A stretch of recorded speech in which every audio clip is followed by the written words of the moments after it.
All welcome to once. അപ്പൊ ഇന്ന് ഞാൻ സർവേ ആൻഡ് ജിയോമാട്രിക്സ് എന്ന സബ്ജക്റ്റിന്റെ കുറച്ച് പ്രാക്ടീസ് ക്വസ്റ്റ്യൻസ് ആണ് നോക്കുന്നത്. വരാൻ പോകുന്ന എക്സാമിന് ഇമ്പോർട്ടന്റ് ആയിട്ടുള്ള കുറച്ച് ക്വസ്റ്റ്യൻസ് ആണ് ഇന്ന് നമ്മൾ ഡിസ്കസ് ചെയ്യാൻ പോകുന്നത്. അപ്പൊ ഫസ്റ്റ് നമുക്ക് നോക്കാം.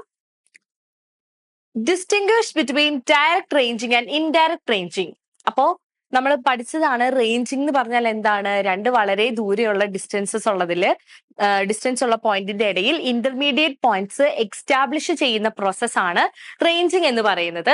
അപ്പൊ റേഞ്ചിങ് മെയിൻലി രണ്ട് തരത്തിൽ നമുക്ക് ചെയ്യാം. ഡയറക്റ്റ് റേഞ്ചിങ് ആയിട്ട് ചെയ്യാം, ഇൻഡയറക്റ്റ് റേഞ്ചിങ് ആയിട്ട് ചെയ്യാം. അപ്പൊ ഇതിന്റെ ഡിഫറൻസസ് ആണ് ചോദിച്ചിരിക്കുന്നത്.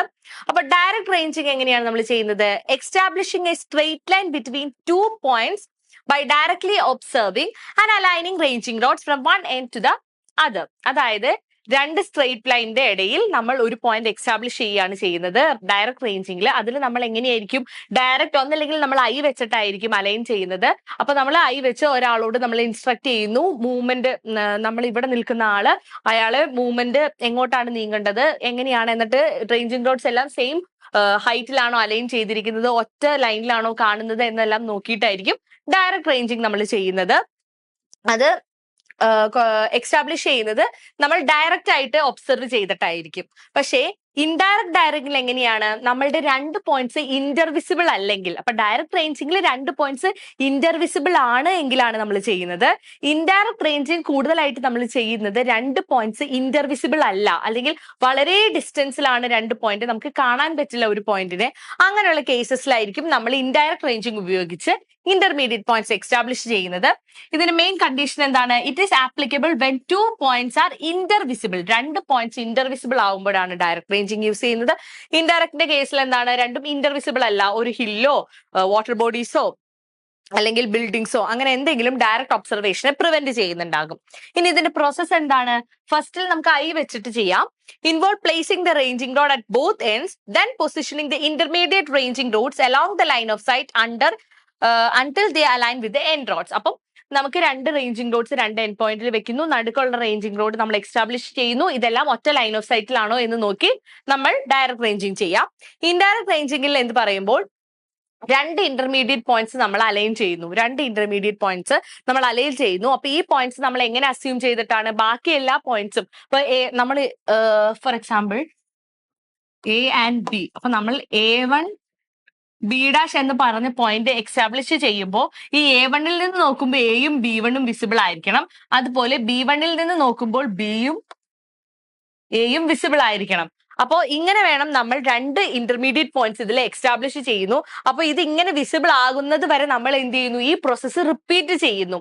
അപ്പോ നമ്മൾ ആദ്യം ചിലപ്പോൾ എക്സ്റ്റാബ്ലിഷ് ചെയ്ത് വരുമ്പോൾ ഈ പോയിന്റ് ഇവിടെ ആയിരിക്കും. A1 എന്ന് പറയുന്ന പോയിന്റ് ഇവിടെയും B1 എന്ന് പറയുന്ന പോയിന്റ് ഇവിടെയാണെങ്കിൽ നമ്മൾ ഇവിടെ നിന്ന് നോക്കി ഇതെല്ലാം ഒറ്റ ലൈനിൽ നമുക്ക് കാണാൻ പറ്റുന്ന രീതിയിലാണോ എന്ന് നോക്കി ഇതിനെ നമ്മൾ മൂവ് ചെയ്യുന്നു. ആ മൂവ് ചെയ്ത പൊസിഷനിൽ നിന്ന് വീണ്ടും നമ്മൾ നോക്കണം. അങ്ങനെ നമ്മൾ നോക്കി ഫൈനലി ഇങ്ങനെ ഒറ്റ ലൈനിൽ വരുന്നത് വരെ നമ്മൾ ആ പ്രോസസ്സിനെ കണ്ടിന്യൂ ചെയ്യണം.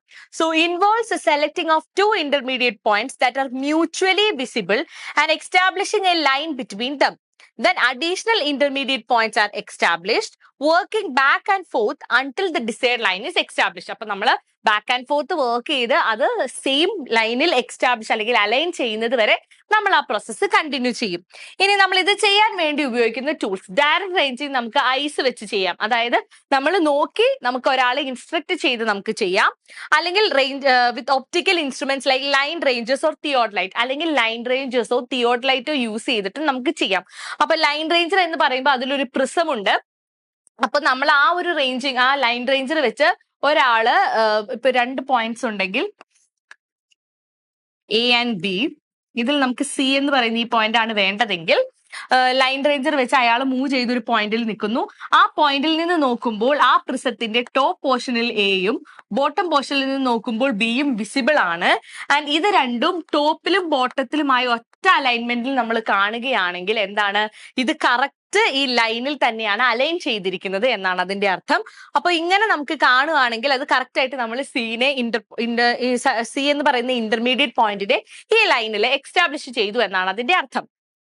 പക്ഷേ ഇതിപ്പോ എ ഇവിടെയും ബി എന്ന് പറയുന്ന പൊസിഷൻ ഇവിടെയാണെങ്കിൽ നമ്മൾ ഇത് പയ്യെ ലൈൻ റേഞ്ചർ വെച്ച് പയ്യെ മൂവ് ചെയ്ത് ഇങ്ങനെ വരുന്ന പൊസിഷൻസ് വരെ മൂവ് ചെയ്ത് കഴിയുമ്പോഴാണ് കറക്റ്റ് ഇത് നമ്മളുടെ ലൈനിൽ വരുന്നത്. അപ്പൊ നമുക്ക് രണ്ട് രീതിയിലും എന്ത് ചെയ്യാം, ഡയറക്റ്റ് റേഞ്ചിങ് ചെയ്യാം. നമ്മൾ ഇൻഡയറക്റ്റ് റേഞ്ചിങ് ചെയ്യാനായിട്ട് നമ്മൾ ട്രയാങ്കുലേഷൻ യൂസ് ചെയ്യാറുണ്ട്. Or using a series of guide points that can be employed indirectly to establish the line. അപ്പോൾ ട്രയാങ്കുലേഷൻ ആണ് മെയിൻലി യൂസ് ചെയ്യുന്നത് ഇൻഡയറക്റ്റ് റേഞ്ചിങ്ങിന്. അപ്പൊ ഇതൊക്കെയാണ് റേഞ്ചിങ്ങും ഡയറക്റ്റ് റേഞ്ചിങ്ങും തമ്മിലുള്ള ഡിഫറൻസസ്. നെക്സ്റ്റ് ഒരു പ്രോബ്ലം ആണ്. Following are the observation taken at every 30-minute interval along a survey line.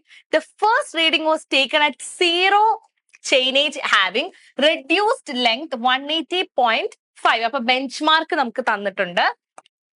This is the benchmark. Enter this observation in proper tabular form, compute the reduced levels and show necessary check. അപ്പൊ നമ്മൾ ചെക്കും നമ്മൾ ഇതിൽ ചെയ്യണം. Determine the general gradient of the ground from the first point and the last point, neglecting other point. അപ്പൊ first പോയിന്റും last പോയിന്റും ഉപയോഗിച്ച് അതിന്റെ ഗ്രേഡിയന്റ് കണ്ടുപിടിക്കണം. ആൻഡ് നമുക്ക് തന്നിരിക്കുന്ന പോയിന്റ്സ് ഇതെല്ലാമാണ്. Instrument was shifted. ഫോർത്ത് ഒബ്സർവേഷനിൽ ഇൻസ്ട്രുമെന്റിനെ എന്ത് ചെയ്തു, ഷിഫ്റ്റ് ചെയ്തു. അപ്പൊ അവിടെ ഒരു ചേഞ്ച് പോയിന്റ് നമുക്ക് ഉണ്ടായി. അപ്പൊ നമ്മൾ ആദ്യം എന്ത് ചെയ്യണം, നമ്മളുടെ സ്റ്റേഷൻസ് 30-minute ഇന്റർവെലിന്, അപ്പൊ 0, 30, 60. അപ്പൊ നമ്മൾ ഇന്റർവെൽ എഴുതി ആദ്യം തന്നെ. പിന്നെ back sight, intermediate sight, fore sight. അതിനുശേഷം നമ്മൾ റൈസ് ആൻഡ് ഫോൾ മെത്തേഡ് വെച്ചിട്ടാണ് ഇത് ചെയ്യാൻ പോകുന്നത്. അപ്പൊ നമ്മൾ എന്ത് ചെയ്തു, ടാബുലാർ ഫോമില് ആദ്യം 30 ഇന്റർവെൽ ആയതുകൊണ്ട് ഇന്റർവെല് 0, 30, 60, 90 ഇങ്ങനെ എഴുതി. നമ്മുടെ ബാക്ക് സൈഡ് എഴുതി, ഇന്റർമീഡിയറ്റ് സൈഡ്, ഫോർ സൈഡ്. അപ്പൊ ഇത് വരുമ്പോ ആദ്യത്തെ ബാക്ക് സൈഡ് ഏതാണ്, 1.750 ആണ്. പിന്നെ വരുന്നത് ഇന്റർമീഡിയറ്റ് സൈഡ്സ് ആണ് 1.370, പിന്നെ 1.150. ഇത് എന്ന് പറയുന്നത് ഫോർത്ത് ഒബ്സർവേഷനിൽ ചേഞ്ച് പോയിന്റ് ഉണ്ടായി. അപ്പൊ ഈ ഒബ്സർവേഷൻ എന്ന് പറയുന്നത് എന്തായിരിക്കും, ഫോർ സൈറ്റ് ആയിരിക്കും. കാരണം ഈ ഒരു റീഡിംഗ് എടുത്തതിന് ശേഷം നമ്മൾ എന്താണ്, പൊസിഷൻ ചേഞ്ച് ചെയ്യാണ്, ഇൻസ്ട്രുമെന്റ് മാറ്റി വെച്ചു. അപ്പൊ ഈ 2.315 എന്ന് പറയുന്നത് എന്താണ്, അത് ഫോർ സൈറ്റ് ആയിട്ട് വരും. Sorry, that is fore sight 2.315. ഇനി ഈ ഒരു ഒബ്സർവേഷൻ എന്ന് പറയുന്നത് എന്താണ്, that is the back sight. Instrument shift ചെയ്തതിനു ശേഷം നമ്മൾ ആദ്യം എടുക്കുന്ന റീഡിംഗ് ആണ്. അപ്പൊ അതുകൊണ്ട് അത് ഫോർ സൈറ്റ് ആയിട്ട് എഴുതും. സോ അങ്ങനെ എഴുതി. പിന്നെയുള്ളതെല്ലാം ഇന്റർമീഡിയറ്റും ലാസ്റ്റത്തെ റീഡിങ്ങിനെ ഫോർ സൈറ്റ് ആയിട്ട് എഴുതി. ദെൻ ഫൈനലി ഇനി നമുക്ക് റെഡ്യൂസ് ലെവൽ. അപ്പൊ ഫസ്റ്റ് റെഡ്യൂസ് ലെവൽ അല്ലെങ്കിൽ നമുക്ക് ബെഞ്ച് മാർക്ക് നമുക്ക് ഗിവൺ ആണ്. എത്രയാണ് ഫസ്റ്റ് റെഫറൻസ് തന്നിരിക്കുന്നത്, ഇറ്റ്സ് 180.5. അത് നമുക്ക് തന്നിട്ടുണ്ട്. ഇനി നമ്മൾ റൈസ് ആൻഡ് ഫോൾ മെത്തേഡ് ആണ് യൂസ് ചെയ്യുന്നത്. അപ്പൊ റൈസ് ആണോ ഫോൾ ആണോ എന്ന് അറിയാൻ, പോസിറ്റീവ് വാല്യൂ ആണെങ്കിൽ രണ്ട് റീഡിങ്സ് തമ്മിലുള്ള ബാക്ക് സൈഡ് അല്ലെങ്കിൽ രണ്ട് ഇന്റർമീഡിയറ്റ് സൈഡ്സ് തമ്മിലുള്ള ഡിഫറൻസ് വരുന്നത് പോസിറ്റീവ് ആണെങ്കിൽ അത് റൈസ് ആണ്, നെഗറ്റീവ് ആണെങ്കിൽ ഫോൾ ആണ്. അപ്പോ ഇത് വന്നിരിക്കുന്നത് 1.750 മൈനസ് 1.370. നമുക്ക് 0.380 കിട്ടി. ഇനി ഇതിന് എന്ത് ചെയ്തു, ഇത് നമ്മൾ ഇതിലേക്ക് ആഡ് ചെയ്ത് കൊടുത്തു റെഡ്യൂസ് ലെവൽ. അപ്പൊ 180.5 പ്ലസ് 0.380 ചെയ്തപ്പോൾ നമുക്ക് അടുത്ത റെഡ്യൂസ് ലെവൽ കിട്ടി. ഇനി ഇത് തമ്മിലുള്ള ഡിഫറൻസ് എടുത്തു, 1.370 മൈനസ് 1.150, 0.22 കിട്ടി. ഇതിന്റെ ഒപ്പം നമ്മൾ ആഡ് ചെയ്തു 180.88 പ്ലസ് 1.150 ചെയ്തപ്പോൾ നമുക്ക് എന്ത് കിട്ടി, 181.10 കിട്ടി. ഇനി ഇതിന്റെ ഡിഫറൻസ് എടുക്കുന്നു, 1.150 മൈനസ് 2.315. അപ്പൊ നമുക്ക് എന്താണ്, നെഗറ്റീവ് വാല്യൂ ആണ് വരുന്നത്. അപ്പൊ അത് ഏത് കാറ്റഗറിയിൽ വരും, ഫോളിന്റെ അണ്ടറിലായിരിക്കും ഇത് വരുന്നത്. അപ്പൊ ഫോൾ വാല്യൂ, ഇതൊരു നെഗറ്റീവ് വാല്യൂ ആയതുകൊണ്ട് തന്നെ ദിസ് ഇസ് എ ഫോൾ. ഇനി നമ്മൾ എന്ത് ചെയ്തു, ഈ വാല്യൂ 181.1 മൈനസ് 1.165 ചെയ്തപ്പോൾ നമുക്ക് ഈ റെഡ്യൂസ് ലെവൽ കിട്ടി. ഇനി അടുത്തത് എടുക്കുന്നത് ഇത് തമ്മിലുള്ളതാണ്. കാരണം ഇനി അടുത്ത റീഡിംഗ് എന്ന് പറയുന്നത് ഇതിന്റെ ബാക്ക് സൈഡ്, ഫോർ സൈറ്റോടുകൂടി ഇത് കഴിഞ്ഞു. ഇനി അടുത്ത റീഡിംഗ് ഇതിന്റെ ബാക്ക് സൈറ്റ് തുടങ്ങിയിട്ടാണ്. അപ്പോ 0.950 മൈനസ് 1.415 ഫോൾ വാല്യൂ കിട്ടി. ഇനി എന്ത് ചെയ്യണം, ഈ വാല്യൂയിൽ നിന്നും ഇത് മൈനസ് ചെയ്തു 5, നമുക്ക് ഈ വാല്യൂ കിട്ടി. ആൻഡ് അഗെയിൻ ഇനി നമ്മൾ ഇതിന്റെ ഡിഫറൻസ് എടുക്കുന്നു, 1.415 മൈനസ് 2.40 ഇത് കിട്ടി, മൈനസ് 0.625 ചെയ്തപ്പോൾ ഈ വാല്യൂ കിട്ടി. ആൻഡ് ഇത് തമ്മിലുള്ള ഡിഫറൻസ് എടുത്തു, 2.0, 3.590, minus 1.55. അപ്പൊ നമുക്ക് ഫൈനലി നമുക്ക് എല്ലാ റെഡ്യൂസ്ഡ് ലെവൽസ് എല്ലാ പോയിന്റ്സിന്റെയും റെഡ്യൂസ് ലെവൽ കിട്ടി. ഇനി നമുക്ക് വേണ്ടത് ചെക്ക് ചെയ്യാൻ നമുക്ക് വേണ്ടത് എന്തൊക്കെയാണ്? Sum of back sight and sum of fore sight വേണം. അതിന്റെ ഡിഫറൻസ്. അപ്പൊ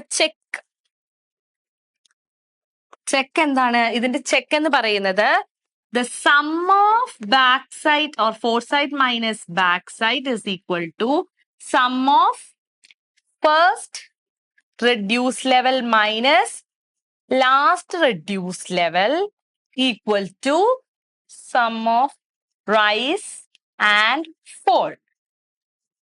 അപ്പൊ ഇതാണ് നമ്മളുടെ ചെക്ക് എന്ന് പറയുന്നത്. അപ്പൊ നമ്മള് ഫസ്റ്റ് തന്നെ ബാക്ക് സൈറ്റിന്റെ സമ്മ് കണ്ടുപിടിച്ചു 2.70, ഫോർ സൈറ്റിന്റെ സമ്മ് 5.905, ആൻഡ് ദെൻ റൈസിന്റെ സമ്മ്, ഫോളിന്റെ sum, first reduce level, last reduce level. അപ്പൊ ഇത്രയും കാര്യങ്ങളുടെ ഡിഫറൻസസ് നമ്മൾ നോക്കണം. നമ്മളിവിടെ സബ്സ്റ്റിറ്റ്യൂട്ട് ചെയ്തു. 2.7 മൈനസ് 5.90 നമുക്ക് കിട്ടി 3.25. ഇനി അഗെയിൻ ഫോളും റൈസും നമ്മൾ എടുത്തു. ഫോളും റൈസും സബ്ട്രാക്ട് ചെയ്തപ്പോഴും നമുക്ക് വാല്യൂ കിട്ടി -3.205. ലാസ്റ്റ് ആറിലും ഫസ്റ്റ് ആറിലും മൈനസ് ചെയ്തപ്പോഴും നമുക്ക് എന്ത് കിട്ടി? -3.5. അപ്പൊ ഇത് മൂന്നും ഈക്വൽ ആയതുകൊണ്ട് എന്താണ്? ചെക്ക് കറക്റ്റ് ആണ്. അപ്പൊ ചെക്ക് കറക്റ്റ് ആണ്.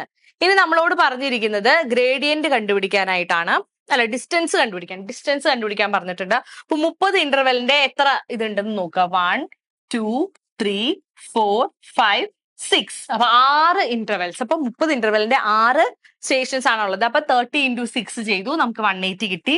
ഇനി ഗ്രേഡിയന്റ് എന്ന് പറയുന്നത് എന്താണ്? ഫസ്റ്റ് ആറിലും ലാസ്റ്റ് ആറിലും ബൈ ഡിസ്റ്റൻസ് ആണ്. ഇതിന്റെ ഡിഫറൻസ് ബൈ ഡിസ്റ്റൻസ്. അപ്പൊ നമ്മളോട് പറഞ്ഞു ബാക്കി റീഡിങ്സ് എല്ലാം, ബാക്കി റെഡ്യൂസ് ലെവൽ എല്ലാം ഇഗ്നോർ ചെയ്ത് ഫസ്റ്റും ലാസ്റ്റും കൺസിഡർ ചെയ്താൽ മതിയെന്ന്. അപ്പൊ ഫസ്റ്റിൽ നിന്ന് ലാസ്റ്റ് മൈനസ് ചെയ്തു, ബൈ 180 നമ്മുടെ ഡിസ്റ്റൻസ് ചെയ്തു, നമുക്ക് ഗ്രേഡിയന്റ് കിട്ടി 0.0178. അപ്പോ ഇത് നമ്മൾ റൈസ് ആൻഡ് ഫോൾ മെത്തേഡ് വെച്ചിട്ട് റെഡ്യൂസ് ലെവൽ കണ്ടുപിടിച്ചതാണ്. അപ്പോ ഇതുപോലെയുള്ള കൂടുതൽ പ്രാക്ടീസ് ക്വസ്റ്റ്യൻസ് ആയിട്ട് നമുക്ക് ഇനി അടുത്ത ക്ലാസ്സുകളിൽ കാണാം. താങ്ക്